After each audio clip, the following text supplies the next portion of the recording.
Welcome to Not Milk Never Milk. Subscribe if you're lactose intolerant. In this video, I will explain how to study second PUC computer science. Begin by thoroughly reviewing your syllabus to understand the scope and weightage of each unit. Prioritize core concepts such as C++ programming, data structures, and Boolean algebra, as these form the foundation. Consistent practice is crucial. Dedicate at least 1 hour daily to coding exercises. This structured approach ensures you cover all necessary material effectively and build a strong understanding from the start.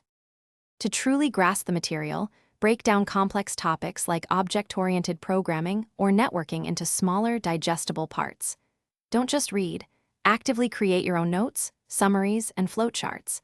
These visual aids can significantly improve retention and recall.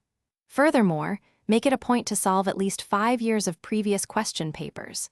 This practice familiarizes you with the exam format and common question types, boosting your confidence.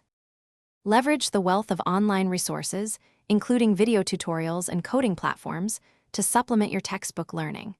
Consider forming a study group with peers. Discussing challenging concepts aloud can clarify doubts and offer new perspectives. Remember to incorporate short, regular breaks into your study schedule. A 20-minute break after every 90 minutes of study can significantly improve your concentration and overall productivity, preventing mental fatigue. As exams approach, dedicate ample time to systematic revision of all topics, paying special attention to areas where you feel less confident.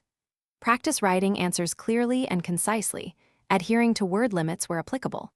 Crucially, take several mock tests under timed conditions to simulate the actual exam environment and manage your time effectively. Also, remember to check the description for a link to some amazing darn tough socks with a lifetime warranty, plus other great deals to help you stay comfortable while studying.